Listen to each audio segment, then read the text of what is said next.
আবু বকর রাদিয়াল্লাহু তাআলা আনহু নয়, প্রতিটা মানুষ ক্ষতিগ্রস্তের মধ্যে রয়েছে, সব মানুষ ক্ষতিগ্রস্তের মধ্যে রয়েছে, শুধু সেই মানুষগুলো বাদে। কোন মানুষগুলো? ইল্লাল্লাযীনা আমানু, যারা ঈমান এনেছে, ওয়া আমিলুস সলিহাত, এবং আমলে সলেহ করেছে, ভালো কাজ করেছে, তারপরে ওয়া তাওয়াসাউ বিল হক, এবং হকের নির্দেশ দিয়েছে, এবং কি করেছে? ধৈর্যের উপদেশ দিয়েছে। এই চারটা কাজ যারা করেছে তারা ক্ষতিগ্রস্ত থেকে বেঁচে গেছে। ঈমানের বিষয়ে আমরা সবাই জানি না? জানি না? জানি না? জানি না? ঈমান আমাদের আছে না নাই? আল্লাহর প্রতি ঈমান আছে না নাই? ওয়া মিনান নাসি মান ইয়াকুলু আমান্না বিল্লাহি ওয়া বিল ইয়াউমিল আখির ওয়া মা হুম বিমুমিনিন। আমার আল্লাহ বলছেন, মানুষের মধ্যে এমন অনেক লোক আছে যারা বলে আমরা ঈমান এনেছি আল্লাহর প্রতি এবং পরকালের প্রতি, কিন্তু আদতে তারা ঈমানদার নয়, তারা মুনাফিকি করে, নেফাকি করে, ওরা ঈমানদার হতে পারে নাই, এটা থেকে তারা বিমুখ হয়ে আছে। এখন বলেন, আমরা বলি ঈমানদার, আর আল্লাহ বলে, ওরা মুখে বলে, আসলে বাস্তবতায় নাই। কার কথা সত্য, আমাদের না আল্লাহর? কার কথা সত্য? আল্লাহর কথা সত্য, 100% সত্য, দিবালোকের মতো সত্য। রাতের অন্ধকার যেমন আসে তেমন সত্য, এই পৃথিবী যেমন আছে এটা যেমন সত্য তেমন সত্য, সূর্য আছে, চন্দ্র আছে, এটা যেমন সত্য তেমন সত্য আল্লাহর কোরআনের কথা। আল্লাহ বললেন, মানুষের মধ্যে এমন অনেক লোক আছে যারা মুখে বলে আমরা আল্লাহকে বিশ্বাস করি, পরকালকে বিশ্বাস করি, অথচ তারা মুখে বিশ্বাস করে, মুখে বলে, অন্তরে বিশ্বাস করে না, বিশ্বাস পোষণ করে না। এখন চিন্তা করে দেখেন, আল্লাহর প্রতি ঈমান আনার পরে দ্বিতীয়তম কাজ কোনটা? হ্যাঁ হ্যাঁ, দুই একজন মনে করছে বলবো না, বলবো না, জোরে বলেন কোনটা? আরো জোরে কোনটা? এরা আওয়াজ দিলি আগামীতে স্লোগান দেয়া যাবে। সব দলেরই দেখা হলো, সব দলেরই দেখা হলো, কেমন করে চালায় দেশ। আগামীতে চাই যে দেখতে দাড়ি টুপির বাংলাদেশ, আগামীতে চাই যে দেখতে আল কোরআনের বাংলাদেশ। এমন নেতা চাই যে দেশে দুঃখ সবার বোঝে, গরিব দুঃখীর বাড়ি বাড়ি দুঃখ কষ্ট খোঁজে রে, দুঃখ কষ্ট খোঁজে। এমন নেতা চাই যে দেশে দুঃখ সবার বোঝে, গরিব দুঃখীর বাড়ি বাড়ি দুঃখ কষ্ট খোঁজে রে, দুঃখ কষ্ট খোঁজে। সব অধিকার ফিরিয়ে দিয়ে, সব অধিকার ফিরিয়ে দিয়ে আনবে দেশে খুশির লেশ। আগামীতে চাই যে দেখতে দাড়ি টুপির বাংলাদেশ, আগামীতে চাই যে দেখতে আল কোরআনের বাংলাদেশ। দুর্নীতি আর চাঁদাবাজি ভাই চলবে না এই দেশে, রুখে দিতে হবে তাদের, আসলে ফ্যাসিস্ট বেশে রে, আসলে ফ্যাসিস্ট বেশে। দুর্নীতি আর চাঁদাবাজি ভাই চলবে না এই দেশে, রুখে দিতে হবে তাদের, আসলে ফ্যাসিস্ট বেশে রে, আসলে ফ্যাসিস্ট বেশে। ভুলের পথে থাকলে অটল, ভুলের পথে থাকলে অটল, এহ পরকাল হবে শেষ। আগামীতে চাই যে দেখতে দাড়ি টুপির বাংলাদেশ, আগামীতে চাই যে দেখতে আল কোরআনের বাংলাদেশ। ভ্রান্ত মতে বাতিল পথে শান্তি খোঁজে যারা, রবের ভাষায় চোখ থাকিতে অন্ধ বধির তারা রে, অন্ধ বধির তারা। ভ্রান্ত মতে বাতিল পথে শান্তি খোঁজে যারা, রবের ভাষায় চোখ থাকিতে অন্ধ বধির তারা রে, অন্ধ বধির তারা। ভুলের পথে চললে আইন আল কোরআনের, চললে আইন আল কোরআনের, তবে দেশটা চলবে বেশ। আগামীতে চাই যে দেখতে দাড়ি টুপির বাংলাদেশ, আগামীতে চাই যে দেখতে আল কোরআনের বাংলাদেশ। সব দলেরই দেখা হলো, সব দলেরই দেখা হলো, কেমন করে চালায় দেশ। আগামীতে চাই যে দেখতে দাড়ি টুপির বাংলাদেশ, আগামীতে চাই যে দেখতে আল কোরআনের বাংলাদেশ। চান আপনারা আগামীর দিন এই বাংলার জমিনে, আল্লাহর জমিনে, এই বাংলাদেশের মাটিতে কোরআনের আইন কায়েম হোক, এবং সেই কায়েম করার জন্যে যদি আমাদেরকে রাজপথে থাকতে হয়, রাজি কারা কারা একটু দেখতে চায়?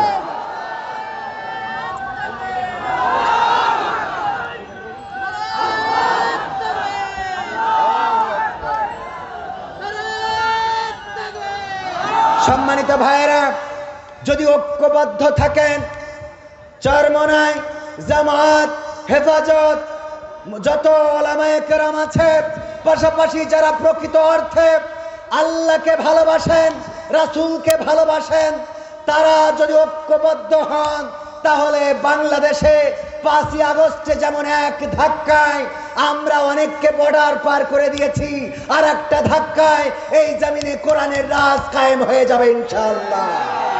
এই ধাক্কা দিতে রাজি আছেন? যদি রাজি থাকেন, ঐক্যবদ্ধ থাকতে হবে, বাতিলের রক্ত চক্ষুকে উপেক্ষা করতে হবে। আর বাতিলকে স্পষ্ট করে বলে দিতে চাই, আমরা কোন দলের হয়ে কাজ করি না। আমাদেরকে জামাতের বলবেন হবে না, আমাদেরকে হেফাজতের বলবেন হবে না, আমাদেরকে আটরশি, ফুরফুরা, অন্যান্য যত দল আছে তাদের দলের ট্যাগ লাগাবেন হবে না। আমরা দল করি আল্লাহ ও তার রাসূলের দল, বলেন ঠিক কিনা? কারণ এই জমিনে যদি কোন ইসলামী দল আল্লাহর আইনের বিপক্ষে যায়, আমরা সেই ইসলামী দলকে বঙ্গোপসাগরে ফেলে দেব, ঠিক না বেঠে? আর যদি কোনো অনইসলামিকও ইসলামের পক্ষে আসে, বুকটা উদার রেখেছি, জড়িয়ে বুকে তুলে নেব। এটাই তো অনেকেই আমাদের ভুল বোঝে, মনে হয় কোনো দলের হয়ে আসছি, কোনো দলের হয়ে কথা বলবো। আমরা তো আল্লাহর দলের। কার দলের? অ্যাডভোকেট গাজী এনামুল হক। আল্লাহর কথা এবং আল্লাহর আইন নিয়ে যদি চলের সাথে আসি, যদি আল্লাহর আইন নিয়ে না চলে, তাইলে তার পিছনে সাখাতি যাওয়ারও টাইম আমাদের নাই, ঠিক না বেঠে? এই জায়গায় বিএনপির কোন নেতা, অন্য দলের কোন নেতা যদি বলেন কোরআনের আইন দিয়ে চালাবো, সেই দলের পিছনে মেহনত করবো, বলেন ঠিক কিনা? অনেকেই বোঝে না, মনে করে হুজুর না, পাগল। আমরা আল্লাহর দলের লোক। কার দলের লোক? ডাক্তার শফিকুর রহমান যদি কয় যে কোরআনের আইন দিয়ে দেশ চালাবো না, তাইলে আমরাও শফিকুর রহমানকে বলবো তোমার সাথেও আমরা চলবো, ঠিক না বেঠিক? তোমার সাথে চলা হবে না। হ্যাঁ, মাশাআল্লাহ। আমাদের প্রিয় জাহাঙ্গীর স্যার আপনার এলাকার সন্তান, আপনার অঞ্চলের কৃতি সন্তান। অসংখ্য ওলামায়ে কেরামের সাথে ওনার সম্পর্ক রয়েছে, কিন্তু এই সম্পর্ক থাকলে অনেকেই ভুল ধারণা পোষণ করে যে উনি মনে হয় এই করি, উনার তো আল্লাহ কামাই ইনকাম কম দিন, কথা কয় না, এরকম মনে করে না? আমাকে, আব্দুল আলামিন ভাইকে, আমির হামজা ভাই সহ ওলামায়ে কেরামকে মহব্বত করেন, ভালোবাসেন।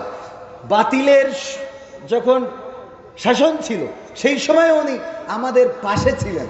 মাদ্রাসা করবেন, একটা করছেন। এই মাদ্রাসা ইন্টারন্যাশনাল মানের মাদ্রাসা হবে। আপনারা এটা কি চান? ভালো কাজ যেই করুক তার সাথে থাকার দরকার আছে না নেই? ভালো কাজ যে করবে তার পক্ষে থাকতে হবে। আজকে আলোচনার টপিকও ওইটা ছিল। আল্লাহ বলেছেন ঈমান আনতে হবে আর আমলে সলেহ করতে হবে। ঈমানের পরেই কোন কাজ? আমলে সলেহ কাজ। ঈমানের পরে যে কাজটা সেটা তো আছেই, মানে এই আয়াতে কারিমা অনুযায়ী ঈমানের পরে আল্লাহ কি বলেছেন? আমলে সলেহ। কি বলেছেন? কথা কয় না। আমলে সলেহ, ভালো কাজ, সৎ কাজ, নেক কাজ, এই করার তাগিদ করেছেন কে? আল্লাহ রাব্বুল আলামিন। আর আমি যে আলোচনায় ছিলাম যে ঈমান আনার পরে পরবর্তী দায়িত্ব আমাদের উপরে কি চলে আসে, বলেছিলেন তো কয়েকজন, কি আসে? নামাজ। যদি কেউ কালেমা পড়ে এমন সময়ে, যেই সময় সূর্য অস্তমিত হয়ে যাচ্ছে, নামাজের হারাম ওয়াক্ত শুরু হয়ে যাবে, কিন্তু আল্লাহু আকবার বলার মতো সময় রয়েছে, তাইলে তার উপরে ওই আসর নামাজটা ওয়াজিব হয়ে যাবে। যদি কোনো নারী পবিত্র হওয়ার আগে এমন সময় পবিত্র হলেন যেই সময় সূর্য অস্তমিত হতে যাচ্ছে, আল্লাহু আকবার বলার মতো একটু সুযোগ আছে, ওই সময়ও যদি পবিত্র হয়ে যায়, তবুও তার ওই ওয়াক্তের নামাজটা পড়ে নিতে হবে। ও আমার ভাইরা, এই জন্য ঈমানের পরে নামাজ। আমি যেটা বলছিলাম, আল্লাহর প্রতি যদি আমাদের ঈমান থাকে, পরকালের প্রতি যদি আমাদের ঈমান থাকে, পুলসিরাতের প্রতি যদি আমাদের ঈমান থাকে, কবরের প্রতি যদি আমাদের ঈমান থাকে, গায়েবের প্রতি যদি আমাদের বিশ্বাস থাকে, তাইলে আজান হওয়ার পরে কেমন করে আপনি চায়ের দোকানে বসে থাকেন, আজান হওয়ার পরে কেমন করে কম্বলটা টেনে নিয়ে আবার ঘুমিয়ে পড়েন, আজান হওয়ার পরে মসজিদে না যেয়ে কেমন করে আপনি আপনার ব্যক্তিগত কাজে ব্যস্ত থাকেন। যদি আল্লাহর প্রতি বিশ্বাস থাকতো তাইলে আপনি আজান হয়ে গেলে নামাজ না পড়া পর্যন্ত শরীরের মধ্যে অশান্তি কাজ করতে, বলেন ঠিক কিনা? তাহলে কি আমাদের ইমানটা ঠিক আছে? তার মানে আল্লাহ বলেছে তাদের কথা যারা বলে আমরা বিশ্বাস করেছি, আমরা ঈমান এনেছি, আল্লাহর প্রতি এবং পরকালের প্রতি বিশ্বাস যদি করে থাকতো তাইলে নামাজ পড়তো, রোজা রাখতো। রোজার মাস আসলে গ্যাস্ট্রিক শুরু হয় এমন আল্লাহর বান্দা আছে না নাই? ওরে বাবা, ওর রোগ যত আছে 11 মাস হয় না, রোজার মাসে শুরু হয়। আবার এখন কিছু মুসাল্লিয়ানে কেরাম আছে, ও দুনিয়ার সব কাজ করে বেড়ায়, আইল কেটে তুলোধুনা করিয়ে দিচ্ছে, আর মসজিদে আসলে চেয়ারে না বসলে নামাজ পড়তে পারে না। এরম আল্লাহর বান্দা আছে না নাই? ও সব করে বেড়াচ্ছে, এমন কি দেখলাম বাচ্চাও হয়, কথা কয় না, সব হয়। বাচ্চা হয় মানে তো খারাপ কথা না, তো আবার কি? ও আমার ভাইরা, এরপরে মসজিদে এসে চেয়ার নিয়ে বসে, চেয়ার ছাড়া নামাজ হয় না রে, ওর মতো ফাকেল আর কেউ হইতে পারে না। ঠিক না বেঠে? আল্লাহর কাজ করতে গেলে যত মাজায় ব্যথা, আল্লাহর কাজ করতে গেলে সিজদা। আরে বাবা, সিজদাটা যদি আল্লাহর জন্য হয়, কপালটা যখন আল্লাহর কাছে লাগাবেন, যতবার কাবাতে গেলাম কেন জানি কাবার কাছে যখন গেটটা দিয়ে ঢুকি, ওই গেট দিয়ে যখন ঢুকার পরে কাবার ওই গিলাফটা চোখে পড়ে, চোখ থেকে অশ্রু বিগলিত হয়। যতবার কাবায় যে হাত তুলেছি চোখের পানিটা ধরে রাখতে পারি নাই। যে রিয়াজুল জান্নাত মসজিদে নববীতে, সেখানে ঢুকে সিজদায় পড়ে থাকলে মনে হয় এই সিজদাটা আমৃত্যুকাল, মৃত্যু না হওয়া পর্যন্ত সিজদা থেকে উঠবো না। পুলিশ জোর করে উঠিয়ে দেয়। যারা হজে গিয়েছেন তারা জানেন, হজে গিয়েছেন, আমরা আছেন না, পুলিশ জোর করে উঠিয়ে দেয়, ওগো আল্লাহর বান্দা ওঠো, তাড়াতাড়ি করে বের হও, আরো অন্য গ্রুপ ঢুকবে। সিজদায় গেলে মাথাটা নত করলে রিয়াজুল জান্নাতে কি শান্তি, এত শান্তি। আল্লাহর জন্য সিজদাটা যদি দিতে পারেন, আমরা একেবারে কাঠঠোকরার মতো ঠোকর মেরে নামাজ পড়ি, এটা করা যাবে না। নামাজ পড়বেন একেবারে খুশু খুজুর সাথে, রুকুটা করবেন সুন্দর করে, সিজদাটা করবেন সুন্দর করে। আপনি মাথায় রাখবেন, আপনি আল্লাহকে দেখেন না, কিন্তু দেখেন আল্লাহ আপনাকে দেখে না, দেখে না, আল্লাহ আপনাকে দেখে। সুতরাং আল্লাহ আপনাকে দেখছেন, এটা মাথায় রেখে রুকু করবেন, সিজদা করবেন, তাসবিহগুলো সুন্দর করে পাঠ করবেন, সিজদায় যাবে আর আল্লাহর কাছে বলবেন, মনের চাওয়াগুলো আল্লাহর কাছে বলবেন। দুটি হাত তুলে যারা মুনাজাত করে, আমি বলি 2 হাত তুলে মুনাজাতের চেয়ে যদি সিজদায় যে মুনাজাত করেন, এটা আল্লাহর কাছে আরো অধিক কবুল করার জন্য আল্লাহর কাছে এটা গ্রহণযোগ্য হয়ে যায়। বলেন সুবহানাল্লাহ। তাহাজ্জুদের নামাজে সিজদায় পড়ে সুবহানা রাব্বিয়াল আলা এটা বলেন, এরপরে আপনার চাওয়াগুলো বলেন। ওগো রব, তুমি পবিত্র, তুমি আমার কষ্ট দূর করে দাও, তুমি আমার অভাবটা দূর করে দাও, তুমি আমার চাকরির ব্যবস্থা করে দাও, তুমি আমার লেখাপড়ায় কামিয়াবি দান করে দাও, তুমি আমার ঘরে নেক পাত্রী দিয়ে দাও। আর যেই বোনেদের ভালো বিয়া হচ্ছে না, বয়স চলে যাচ্ছে, আল্লাহর কাছে বলেন, আল্লাহ তুমি আমাকে সুন্দর একটা পাত্র দিয়ে দাও। তাহাজ্জুদের নামাজে আল্লাহর কাছে মাথা নত করে চোখের অশ্রু ফেলে গভীর রাত যদি কাঁদতে পারেন, আল্লাহর নবী বলেছেন, আল্লাহ রাব্বুল আলামিন আরশ আজিম থেকে ফেরেশতাদেরকে ডেকে বলেন, ওগো ফেরেশতারা, আমার ওই বান্দাগুলো সবাই যখন ঘুমানো, তখন এই বান্দাগুলো কেন এই রাতের অন্ধকারে এইভাবে সিজদায় পড়ে কান্নাকাটি করে, চোখের পানি কেন ফেলে? ফেরেশতারা বলে, ওগো আল্লাহ, তুমি তো আমাদের থেকে ভালো জানো, তুমি তো বান্দার মনের খবর রাখো। আল্লাহ বলে, তোদের কাছ থেকে শুনতে চায়। ফেরেশতারা বলে, আল্লাহ, ওই মানুষগুলো গুনাহ করেছে, ওই মানুষগুলো জেনা করেছে, ওই মানুষগুলো অন্যায় করেছে, ওই মানুষগুলো বাতিলের গোলামি করেছে, ওই মানুষগুলো অভাবে হয়ে রয়েছে, ঋণগ্রস্ত রয়েছে, ওই মানুষগুলো রোগগ্রস্ত রয়েছে, কষ্টে রয়েছে, সংসারে অশান্তিতে রয়েছে। এই জন্যে এই গভীর রাতে সবাই যখন ঘুমানো তখন জেগে উঠে তোমাকে ডাকছে, যেন তুমি ডাকের সাড়া দাও। তুমি তো উত্তম ডাকের সাড়া দানকারী। আল্লাহ রাব্বুল আলামিন ফেরেশতাদেরকে বলেন, ওগো আমার ফেরেশতারা, তোমরা সাক্ষী থেকে যাও, এই গভীর রাতে যারা উঠলো, উঠে যারা আমাকে ডাকলো, আমার কাছে চাইলো, আমি ওদের সকল চাওয়াগুলো আমি আল্লাহ পাওয়া করে দিলাম। বলেন সুবহানাল্লাহ। এটা কি আমার কথা? এটা বিশ্ব নবী সাল্লাল্লাহু আলাইহি সাল্লাম বলেছেন। সুতরাং রাত জাগবেন, তাহাজ্জুদের নামাজ আদায় করবেন, আল্লাহর কাছে কাঁদাকাটি করবেন, গুনাহের জন্য কাঁদবেন, কষ্টের জন্য কাঁদবেন, অভাবের জন্য কাঁদবেন। আল্লাহ রাব্বুল আলামিন আপনার কষ্ট অভাব দূর করে দিবেন। আপনি সুখ চাইবেন, আল্লাহ সুখ দেবে। আল্লাহ আত্মিক প্রশান্তি দান করে দিবে। আল্লাহ রাব্বুল আলামিনের কাছে মাথা নত করে দিবেন। তার মানে ইমানের পরের কাজ হলো নামাজ আদায় করা। এরপরে আপনি সাওয়াম পালন করবেন, যাকাত দিবেন, হজ করবেন, এবিলিটি থাকলে এটা ইসলামের স্তম্ভ গেল। আর সূরা আসর অনুযায়ী আপনি কি করবেন? আল্লাহ বলছেন ঈমান আনবেন, এরপরে সৎকর্ম করবেন। সৎকর্মের মধ্যে ছোট একটা টিপস আপনাদেরকে দিয়ে যাই। সৎকর্ম যারা করতে চান, মসজিদে তো যান, মসজিদে যাওয়ার পরে মসজিদের মুসাল্লিদের জুতোগুলো থাকে এলোমেলো, এই জুতোগুলো একটু ঘুরিয়ে সোজা করে দেওয়া যাবে না? যাবে না? যাবে। এটা সৎকর্ম, এই কাজগুলো করেন। ছোট্ট কাজ, কিন্তু এই কাজের সওয়াব বেশি না কম? ছোট কাজ। আমার স্যার বলেন, সেই দিন তুমি মনে করবা তুমি অহংকারী নও, যেই দিন তুমি ফকিরকে সালাম দিতে পারবা। কি করবা? ফকিরকে আমরা সালাম দিই, বরং ফকির সালাম দিলে আর আমারও তো এমনি মিজাজ খারাপ হয় ফকির দেখলে। কারণ এখন বেশিরভাগ ফকির ফকিরই না, বেশিরভাগ ফকির ফকিরই না। ফকিরকে সালাম দিবেন, অহংকার কমে যাবে। মসজিদের জুতা জোড়াটা সোজা করবেন, মানুষের সাথে ভালো আচরণ করবেন। বাজারে যাওয়ার পরে আমরা ভালো তরকারিগুলো কিনি, কিন্তু দেখবেন অনেক সময় অসহায় গরিব মানুষ, বাড়িতে একটা পেঁপে গাছ ছিল, বুড়ো মানুষ, বুড়ি বলেছে আমার তো ওষুধটা নাই, দেখো ওই পেঁপে দুইটা পেড়ে নিয়ে যে বিক্রি করতে পারো কিনা, যদি বিক্রি করতে পারো তাইলে আমার ওষুধটা কিনে আইনো। এই বুড়ির কথা চিন্তা করে বুড়ো মানুষটা গাছে থাকা কয়টা 3টা 4টা পেঁপে নিয়ে যে বসে আছে। আরে বুড়ো মানুষটা মলিন মুখে দাঁড়িয়ে থাকে, বসে থাকে, ওই পেঁপেটাকেও কিনতে চায় না। যেই দোকানে তরকারি বেশি সেই দোকানে কাস্টমার বেশি।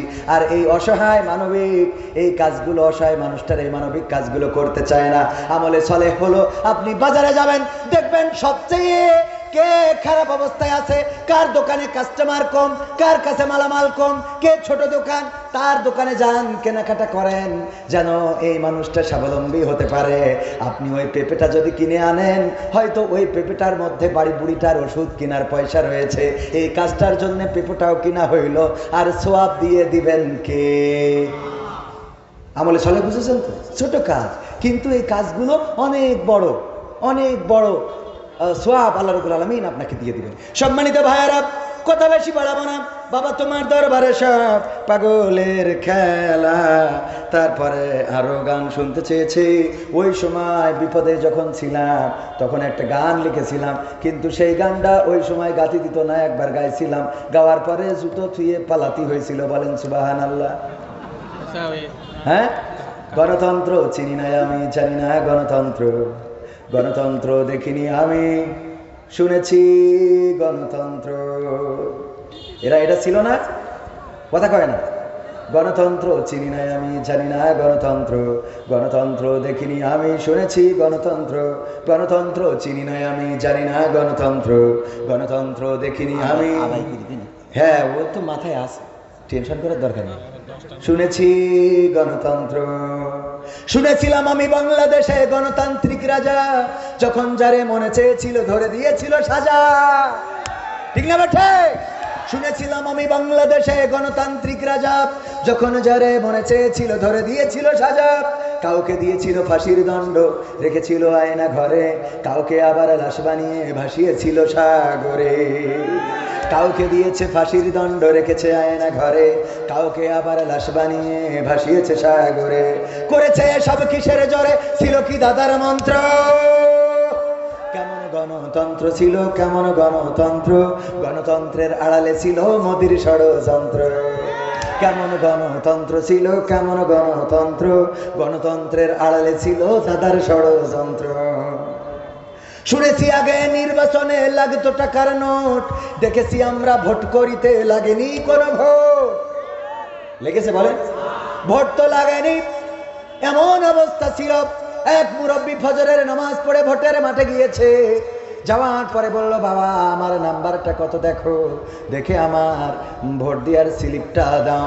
নাম্বার দেখে বলতেছে, চাচা এত কষ্ট করে কেন আসলেন? কয় কেন আসবো না, ভোট দেওয়ার জন্য তো আইছি। কয় আপনি মুরব্বী মানুষ, এত কষ্ট করে আসলেন, আমরা তো আপনার কাজটা সেরে দিছি। কয় তা কি করে হবে, এই সকালবেলা তো আমরা রওনা দিছি। কইল আপনি রওনা দিছেন কটার সময়? কয় ফজর পড়ে। ওরা কয় আমরা তাহাজ্জুদ পড়ে তো কাম সারিছি। কি করেছি? আমরা তো তাহাজ্জুদ পড়ে কাম সেরে ফেলেছি। ওগো চাচা আপনার কষ্ট করে আসা লাগবে না, আপনার কষ্ট আমাদের সহ্য হয় না, এই জন্যে আগেই আমরা তাহাজ্জুদ পড়ে ওই রাত্রি উঠে কাম সারিছি, আপনি যাইতে পারেন। চলে যাচ্ছে, আবার ডাক দিয়ে বলে, চাচা গো আর একটা কথা শোনেন, চাষিরে জন্য আবার কষ্ট করে পাঠায়েন না। কয় কেন? কয় চাষি তো, চাষির ভোট, বুড়ো বলতেছে চাষি তো মানে তোমার চাষি কি ভোট দিয়েছে? বলছে হ্যাঁ চাষির ভোটটাও দিয়া শেষ। বলছে আরে কারে বিয়ে করিলাম রে আমার সোনার ময়না পাখি, কোন বাদোষে ভোট দিয়ে গেলি আমার দিলি ফাঁকি রে আমার কলজের ময়না পাখি। বুড়ো চাচা বলছে, ওরে আল্লাহ তোমার চাচির মতো নেমো খারাম পাওয়া যায় না। এত বড় নেমো খারাম কেমনে হইল, যার জন্যে আমি এখনো পথ চেয়ে থাকি, সে এমন একটা কাজ কেমনে করে গেল। ওই ভোটের যারা দায়িত্বে বলতেছে, চাচা কেন, চাচি কি এমন অন্যায় করেছে? বলছে তোমার চাচি মারা গেছে আজ 11 বছর হয়ে গেল, 11 বছর পরে এসে ভোটটা দিয়ে গেল, কিন্তু আমার সাথে দেখা করে গেল না। এর মতো নেমো খারামের সাথে কেমনে আমি জান্নাতে যাব রে? কথা কি বোঝা গেছে? শুনেছি আগে নির্বাচনে লাগতো টাকার নোট, দেখেছি আমরা ভোট করিতে লাগেনি কোনো ভোট। ভোটের আগেই পাশ হয়েছে মন্ত্রী মিনিস্টার, লাগেনি মিছিল, লাগেনি মিটিং, লাগেনি তো পোস্টার। নির্বাচন কমিশন ছিল ইন্ডিয়ান কোন যন্ত্র। কেমন গণতন্ত্র ছিল, কেমন গণতন্ত্র, গণতন্ত্রের আড়ালে ছিল মোদির ষড়যন্ত্র। কেমন গণতন্ত্র ছিল, কেমন গণতন্ত্র, গণতন্ত্রের আড়ালে ছিল দাদার ষড়যন্ত্র। বিরোধী দল যারা সংসদে ছিল তারা ছিল পোষা ময়না, দেশ জ্বলে পুড়ে হয়েছিল ছাই, তবুও তো কিছু কয় না। বিরোধী দল যারা সংসদে ছিল তারা ছিল পোষা ময়না, দেশ জ্বলে পুড়ে হয়েছিল ছাই, তবুও তো কিছু কয় না। শাসনে ছিল না সততা নিষ্ঠা, বিচারের ছিল না মান, সংসদে বুঝি তাই শোনা যেত মমতাজের গান। এখন কি শোনা যায়? শাসনে ছিল না সততা নিষ্ঠা, বিচারের ছিল না মান, সংসদে বুঝি তাই শোনা যেত মমতাজের গান। বিরোধী দল নাই, ওটা তো ছিল ডিজিটাল ষড়যন্ত্র। কেমন গণতন্ত্র ছিল, কেমন গণতন্ত্র, গণতন্ত্রের আড়ালে ছিল দাদার ষড়যন্ত্র। কেমন গণতন্ত্র ছিল, কেমন গণতন্ত্র, গণতন্ত্রের আড়ালে ছিল মোদির ষড়যন্ত্র। নায়েবে রাসূল কোরআনের পাখি বলতো মানুষ যারে, সেই মানুষের 13টি বছর রেখেছিল কারাগারে। নায়েবে রাসূল কোরআনের খাদেম বলতো মানুষ যারে, সেই মানুষের 13টি বছর রেখেছিল কারাগারে। দিনের কথা বলতে গেলেই করতো গ্রেফতার, ইসলামী বই কোরআন হাদিস করতো যে উদ্ধার। কোরআনের কথা বলতে গেলেই করতো গ্রেফতার, ইসলামী বই কোরআন হাদিস করতো যে উদ্ধার। ওসবে নাকি থাকতো লেখা নাশকতার মন্ত্র। কেমন গণতন্ত্র ছিল, কেমন গণতন্ত্র, গণতন্ত্রের আড়ালে ছিল দাদার ষড়। ছিল না, ছিল না? এই জন্যে দাদা নিয়ে গেছে না যায় নাই? আর আমাদের দেশটাও বেকায়দায় চলে গেছে। এমপিরা সব কোথায় গেল, মন্ত্রীরা সব কোথায় গেল, কোথায় কাদের কাকা? তাদের ছাড়া দেশটা এখন লাগে ফাঁকা ফাঁকা। পালাবো না, পালাবে না, পালাবে না, যাই না তবু দেখা, পালাবে না যাই না তবু দেখা। তাদের ছাড়া দেশটা এখন লাগে ফাঁকা ফাঁকা, ওদের ছাড়া দেশটা এখন লাগে ফাঁকা ফাঁকা। আইন মন্ত্রী আটকে গেছে আইনেরই ফাঁকে, দাড়ি ছাড়া দরবেশেরও ভণ্ড ভণ্ড লাগে। আইন মন্ত্রী আটকে গেছে আইনেরই ফাঁকে, দাড়ি ছাড়া দরবেশের ভণ্ড ভণ্ড লাগে। শুনছি কত নেতা নেত্রী খাইতেছে ভাই ডান্ডা, বিচারপতি কালামানিকের ফাটিয়েছে আন্ডা। পলকেরও ঝলক গেল, পলকেরও ঝলক গেল থামিয়ে নেটের চাকা। তাদের ছাড়া দেশটা এখন লাগে ফাঁকা ফাঁকা, ওদের ছাড়া দেশটা এখন লাগে ফাঁকা ফাঁকা। কই গেল সেই সংসদেতে মমতাজের গান, কোথায় গেল হজরত বলা স্বামী মুসলমান। কই গেল সেই সংসদেতে মমতাজের গান, কোথায় গেল হজরত বলা স্বামী মুসলমান। ইনু মেনন দীপু মনি আছে কারাগারে, বাপ করিলেও পাপ কখনো ছাড়ে কি আর তারে। কোথায় গেল স্পিকারের, কোথায় গেল স্পিকারের দৃষ্টি আঁকা বাঁকা।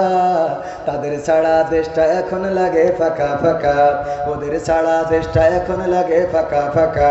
কোথায় গেল ব্যারিস্টার, কোথায় গেল আরাফাত আর ব্যারিস্টার সুমন, কথা বলার সময় তারা করেনি ওজন। মুরগি কবির খাইছে ধরা, জাফর কোথায় আছে, গোপনে কি সেও গেছে মোদি দাদুর কাছে। কোথায় গেল সালামের, কোথায় গেল সালামের কাড়ি কাড়ি টাকা। তাদের ছাড়া দেশটা এখন লাগে ফাঁকা, লাগে না লাগে না? ওগো আমার ভাইয়েরা, সময় বড় অল্প, আমার তো 2 ঘন্টা এমনি পাষাণ ভাঙতি ভাঙতি চলে যায়। যেহেতু লেখালেখি করতেছে, লেখেন যত মন চায়। ভাইরা আমার, আমার জাহাঙ্গীর স্যার যত মন চাই লিখুক, কারণ লেখাপড়া করে স্যার হয়েছে, লিখবে না কেন? ঠিক না ভাই? ঠিক। আপনি লিখতে থাকেন, সারা রাত লেখেন, কোনো অসুবিধা নেই। আমাদের কাজ আমরা করি, রাজি আছেন না নাই? আমার সাথে আপনারা একসাথে আছেন না নাই? কারা কারা আমার সাথে ঐক্যবদ্ধ দেখি? ঐক্যবদ্ধ? লিল্লাহি তাকবীর, আল কোরআনের আলো, আল হাদিসের আলো, আমার নেতা তোমার নেতা, নারায়ে তাকবীর। আমার সাথে কেন থাকবেন? কারণ আমি যতক্ষণ পর্যন্ত আল্লাহ তার রাসূলের কথা বলবো ততক্ষণ পর্যন্ত থাকার দরকার আছে না নাই? কিন্তু যখন এর বাইরে বলবো তখন কি থাকা যাবে? থাকা যাবে? এখন যদি আমি আপনাদের বলি, ভাইয়েরা আমার, আমি একটা মনিরামপুরি একটা সিনেমা হল বানাবো, একটু টাকার দরকার, বলেন দেবেন নাকি কেউ? দেবেন কেউ? কিন্তু যদি বলি এই মাহফিলি টাকা লাগবে, দিতে রাজি আছেন না নাই? এই জোরে বলেন, রাজি আছেন না নাই? কারণ আমি খারাপ জিনিসের জন্য যদি চাই, দিয়া যাবে? বলেন দিয়া যাবে? দিয়া তো যাবে না, যাবে না। কিন্তু ভালো জিনিসের জন্য যদি চাই, দিয়া দরকার আছে না নাই? এই কথার সাথে একমত কারা কারা? হাত উঁচু করেন। আপনারা একমত? একমত? জোরে টান টেনে করেছেন? যুবক রেডি, একদম প্র্যাকটিক্যালে পরীক্ষা হয়ে যাবে আজকে। ও আমিও তো হাত উঁচু করে ফেলেছি। 500 টাকা দেন ধার, আমার ধার আমি পরে শোধ করে দিচ্ছি। ওই রাশে পেমেন্ট বিকাশে না, না আমি হাত উঁচু করেছি না, আমি না দিলি ওরা নিজে হুজুরি 2 নম্বর করে। 500 দেন, ঠিক আছে। 1000 টাকা তুলে দেন, দেখেন না। এই হাত কই উঁচু করেন, নারায়ে তাকবীর। হাত দেখছেন কে? আল্লাহ। আমার পকেটে নেই বলে আর একজনের পকেটে ধার নিয়েছি, পরে আমি দিয়ে দেব। বাম হাতটা নামান, ডান হাতটা একটু নাড়ান, মুট করেন, ছাড়েন, মুট করেন, ছাড়েন, মুট করেন। আর ছাড়ার দরকার নেই। এবার নিজের পকেটে টাকা না থাকলে পাশের ডাই ঢুকান, তাও ঢুকান। যুবকরা তাড়াতাড়ি ঢোকেন। পকেটে যা আছে 1000, 2000, 5000, 10000 যা আছে আগে পকেটেরটা দেন। আর এখানে গণ্যমান্য ব্যক্তিবর্গ যারা আছেন, 5000, 10000 যুবকেরা সিনেমা হল বানাই নাই, পরিমণিরা নিয়ে আসে নাই, মনির খান, শাহরুখ খান, সালমান খান এদেরকে আনে নাই। এনে এসেছেন কোরআনে, নিয়ে এসেছেন কোরআনের খাদেম যারা। ও আমার ভাইয়েরা, আমি ব্যক্তিগতভাবে 500 টাকা দিয়ে শুরু করলাম। আপনারা 500, 1000, 2000, সভাপতি সাহেব 1000 দিলে কেমনে হবে? দেন ওই 500 দিন। আর আছে কয় হাজার? 1500 টাকা সভাপতি সাহেব করলেন দেন। আল্লাহ বাড়িয়ে দাও সম্মান। 10,000 দেওয়ার মতো কেউ আছেন? সাহেব আলী সাহেব 1000 টাকার এক কান বঙ্গবন্ধুর নোট দান করলে আল্লাহ কবুল করে নাও। নেক হায়াত দিয়ে দাও। আর একজন 2000 না কিটা শফিকুল ইসলাম 1000 টাকা। আল্লাহ 500 টাকার 2 কান নোট। মা বোনদের মধ্যেও যান, মা বোনেরাও টাকা নিয়ে বসে আছে। এমন গিরে মারা মারে ওই টাকা আবার আয়রন করতে পাঠাতে হয়। টাকার একেবারে আনসার আলী জোয়ারদার না রয়ে তাকবীর, আনসার আলী সর্দার 2000 টাকা দিয়েছেন নগদ। আল্লাহ দানকে কবুল করো। গতবার একজন 10,000 টাকা দিয়েছিল। গত বছর একজন, আমি ছিলাম না, অন্যরা ছিল, 10,000 টাকা দিছিল। গতবার 10,000 টাকা আর এবারের 10,000 টাকার মধ্যে পার্থক্য আছে না নাই? একটু 12,000 দিলি মোটামুটি ঠিক হয়। তাও অন্তত গতবার যেহেতু 10,000 দিছিল একজন, এইবারও অন্তত একজন দুইজন 10,000 টাকা। দেখি কোন আল্লাহর বান্দা আছেন নাকি দেওয়ার মতো নগদ বা বাকিতে। ওগো আমার ভাইয়েরা, কেউ মাহরুম হবেন না। পকেটে হাত ঢুকান, 1 টাকাও যদি থাকে দিয়ে দেন। আল্লাহ রাব্বুল আলামিন বলেছেন, ইন্নাল্লাহা আশতারা মিনাল মুমিনিনা আনফুসাহুম ওয়া আমওয়ালাহুম বিআন্না লাহুমুল জান্নাহ। আমার আল্লাহ বলেছেন, যদি তোমরা আমার রাস্তায় খরচ করো, আমার রাস্তায় জানমাল দিয়ে দাও, আমি বিনিময়ে তোমাদের জান্নাতটা দিয়ে দেব। সুতরাং সেই জান্নাত পাওয়ার জন্য পকেটের অর্থগুলো খরচ করেন। আমার যুবকেরা প্রতিটা বছর এত সুন্দর করে আয়োজন করে আর আপনাদেরকে ভালো ভালো কথাগুলো শোনাই। ওগো আমার ভাইয়েরা, আজকে আলোচনার মধ্যে যেটা ছিল, আমাদের পুরুষেরা ভালো হতে হবে, নামাজি হতে হবে, দিনদার ইমানদার সত্যবাদী হতে হবে, পরহেজগার তাহাজ্জুদ গুজারি হতে হবে। তাইলে আমাদের নারীরাও অটোমেটিক ভালো হয়ে যাবে।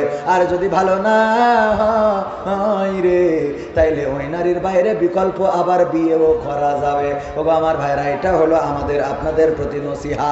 তারপরে আমার যুবকদের প্রতি, এই আপনারা উঠছেন কেন? প্রধান বক্তা উনি কিছুক্ষণের মধ্যে চলে আসবেন। আমার কাছে এখনো গান শোনার রিকোয়েস্ট। বাবা, তোমার দরবারে সব পাগলের খেলা, এই গানটা শুনতে চেয়েছে। আপনারা এরম করলে তো শোনানো হবে না। তাড়াতাড়ি করে টাকা দেন। আর কেউ আছেন স্টেজে? 1,000 2,000। একজন মারা গেছে, তার পক্ষ থেকে 500 টাকা দিয়ে দোয়া চেয়েছে। আল্লাহ দানকে কবুল করো। আল্লাহ তুমি দয়া করে তার আত্মার মাগফিরাত দান করো। আর একজন 200 টাকা দিলে কবুল করে নাও। আমার মা বোনেরা বড় টাকার নোট থাকলে আমাদের কাছে পাঠিয়ে দিতে পারেন, নাম ধরে দোয়া করে দেবো। আমি মুসাফির মানুষ, যুবক মানুষ, আল্লাহ চাইলে আমার দোয়া কবুল করতে পারে না? পারে না? বলেন পারে না? পারে না? কবুল করার রাইট আছে। আমি যুবক, আবার আমি মুসাফির, আমি এসেছি দূর থেকে এখানে। আমার নবী বলেছেন, মুসাফিরের দোয়া আল্লাহ ফিরান না। আমার আল্লাহর নবী বলেছেন সাল্লাল্লাহু আলাইহি সাল্লাম, তিনি বলেছেন যুবকদের দোয়া আল্লাহ ফিরান না। সেই ওসিলায় আজকে যারা আছেন, নগদ যদি দান করেন, আমি দোয়া করে দেবো 5,000 10,000 2,000 3,000। সামনে বসে থাকা কোনো মানুষ নগদ কোনো নোট যদি দিয়ে যেতে পারেন।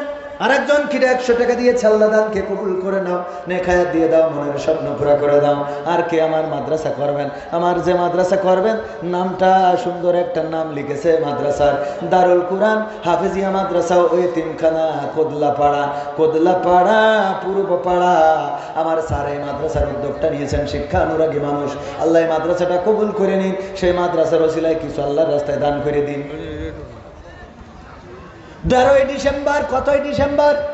13ই ডিসেম্বর তাফসিরুল কোরআন মাহফিল, কোদলাপাড়া পূর্বপাড়া। প্রধান বক্তা থাকবেন মুফতি আমির হামজা, উনি আসবেন 13ই ডিসেম্বর, মনে রাখবেন। এবং আপনারা ওই দিন সবাই আসবেন।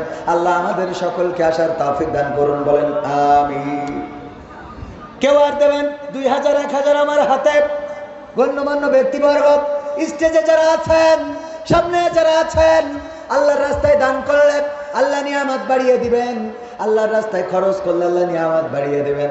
আল্লাহর রাস্তায় খরচ করার জন্য আল্লাহ নানানভাবে তাগিদ করেছেন। সূরা বাকারার প্রথম দিকে আল্লাহ বলেছেন, যারা রিজিক থেকে ব্যয় করে, যালিকাল কিতাবুল লা রাইবা ফীহি হুদাল লিল মুত্তাকিন আল্লাযীনা ইউমিনুনা বিল গায়ব ওয়া ইউকিমুনাস সালাতা ওয়া মিম্মা রাযাকনাহুম ইউনফিকুন। আমার সাহেব আলী ভাইজান, মায়ের জন্য দোয়া চেয়ে আবার 1000 টাকা দান করেছেন। মা জননী যাদের নাই রে, তারাই জানে কি সম্পদটারে হারাইছে। ওগো আল্লাহ, যাদের মা নাই, আল্লাহ আমার সাহেব আলী ভাইজানের মায়ের কবরটারে জান্নাতের বাগান বানায় দাও। পাশাপাশি যাদের মা নাই, তাদের মায়ের কবর জান্নাতের টুকরায় পরিণত করে দাও। যাদের বাবা নাই, আল্লাহ বাবার কবরটারে জান্নাতের বাগান বানায় দাও। কোন মাটিতে তৈরি রে তুই মা, কোন মাটিতে তৈরি রে তুই মা, কোন মাটিতে তৈরি রে তুই মা, কোন মাটিতে তৈরি রে তুই মা। কত কষ্ট দিলাম তোরে আমি সারা জীবন ধরে, অবধ ছেলে বলে তবু, অবধ ছেলে বলে তবু করলি রে ক্ষমা। কোন মাটিতে তৈরি রে তুই মা, কোন মাটিতে তৈরি রে তুই মা, কোন মাটিতে তৈরি রে তুই মা, কোন মাটিতে তৈরি রে তুই মা। মাটির মতো সহ্য করার প্রবল ক্ষমতা, তবু তোর ঠোঁটে ঝরে মায়ের মমতা। মাটির মতো সহ্য করার প্রবল ক্ষমতা, তবু তোর ঠোঁটে ঝরে মায়ের মমতা।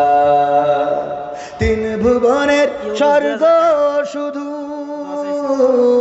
তিন ভুবনের স্বর্গ শুধু তুই তো আমার মা। অবধ ছেলে বলে তবু করলি রে ক্ষমা। কোন মাটিতে তৈরি রে তুই মা, কোন মাটিতে তৈরি রে তুই মা। এর জন্য কি গান গেয়েও শান্তি আছে? আকরাম হোসেন পিতামাতার জন্য দোয়া আছে, 1000 টাকা করলো দান। আর একজন কিডা ওবায়দুল কাদের, ও ইউনুস, ইউনুস 2000 টাকা দান করলেন। পিতামাতার জন্য দোয়া চেয়েছেন, আল্লাহ দানকে কবুল করে নাও, নেটে দিয়ে দাও। আল্লাহ পিতামাতা, দাদা দাদি, নানা নানি, আপন জন যারা কবর দেশের বাসিন্দা, আল্লাহ কবর গুলো রিয়াজুল জান্নাতে পরিণত করে দাও, বলেন আমিন। আর কেউ আমার যুবকেরা বিয়ে হয় না, আমার কাছে টাকা দিয়ে দোয়া নাও, বিয়ে হবে। কারণ আমি সাতক্ষীরায় একজনের দোয়া করে দিলাম, বিয়ে হইল কিন্তু পরে ছাড়াছাড়ি হয়ে গেছে। বিয়ে তো হয়েছে, কি নাম জানি, এই হ্যাঁ ইমন পানপুরি, হ্যাঁ আমার রিপন পানপুরি, ইমন না রিপন, রিপন পানপুরি দোয়া করেছি, বিয়ে হয়েছে, তবে এখন সংসারী। পরের বার আবার দোয়া করে দিলাম, পরে ভালো জায়গায় হয়েছে। আল্লাহ আমার দোয়ায় মাঝে মাঝে কাজ হয়, আবার মাঝে মাঝে একটু টাওয়ার পায় না। কই বাগেরহাট থেকে দোয়া চেয়েছে, হুজুর 1000 টাকা দিলাম, হাসপাতালের নামে দোয়া করে দেন। আমি দোয়া করলাম, আল্লাহ রে এই বাগেরহাটে যত মানুষ আছে সব রুগী বানাই দাও। ও মা হঠাৎ দাঁড়ান, এই কথাটা বলে নিতাম।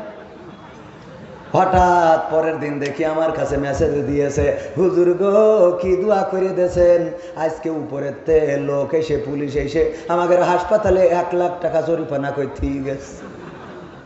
তাহলে দোয়া উল্টো কাজও করে না মাঝে মাঝে। এবার বলেন কি হয়েছে, কর কি হয়েছে? একজন কিন্তু অনেক আগের টাকা, কারোর ছবি না, 500 টাকা কি দাম? একজন ভাবি না, ও একজন চাষি 500 টাকা দিয়ে আল্লাহ দানকে কবুল করো, আর একজন 100 টাকা। আর আমি কলা মহিলাদের ওখানে যাইতে হবে, আছে লোক আছে, তাই ঠিক। কারণ আমার তো ভাড়া করে নিয়ে আসে, হুজুর গান গাও, হুজুর ওয়াজ করো, হুজুর কালেকশন করো, হুজুর মহিলাদের মতো কালেকশন করে নিয়ে আসে। এক কাজে কয় কাজ, এই জন্য একটু টাকাও বেশি, ওটা ক্ষতি হয় না। ও আমার ভাইয়েরা, যা মানুষ জানে না আল্লাহ সেটা জানে না, জানে না। সুতরাং যেটা করি সেটা তো করি ভাইয়েরা আমার। আমার একটা মাদ্রাসা আছে, ঠিকানা তানজিমুল কোরআন ক্যাডেট মাদ্রাসা। আমার গত বছরের ওয়াজের টাকা আর এই বছরের ওয়াজের টাকা ওখানেই যাবে। পাশাপাশি আবার নতুন করে উদ্যোগ নিয়েছি, একটা হাসপাতাল করব। আপনাদের কাছ থেকে ওয়াজের টাকা নিয়ে আর একটা হাসপাতাল করার পরে তারপরে আর একটা মিনি মার্কেট করে তারপরে আর টাকা নেবো না। মা বোনেরা, আপনাদের মধ্যে আমাদের ভাই বোনেরা আছে যারা মহিলা স্বেচ্ছাসেবিকা যারা আছে, দয়া করে দান করেন আল্লাহর রাস্তায়। যদি দান করেন, মা বোনীদের কাছে আল্লাহ নবী যখন চাইতেন তখন নাকের ফুল, কানের দুল এইগুলো খুলে দিয়ে দিতেন। বলেন সুবহানাল্লাহ। আল্লাহর নবীর মহিলা সাহাবীরা এত দান করতেন, স্বর্ণ অলংকার গুলো সামনে ঢিবে হয়ে যেত। শুধু তাই নয়, কলিজার টুকরা সন্তানদেরকে দিয়ে দিতেন। একবার একজন মহিলা সাহাবী ছোট্ট বাচ্চা শিশু নিয়ে এসেছেন, এসে বলছেন, ওগো নবী, এই বাচ্চা শিশুটা আপনার সাথে যুদ্ধে পাঠাতে দিতে চায়।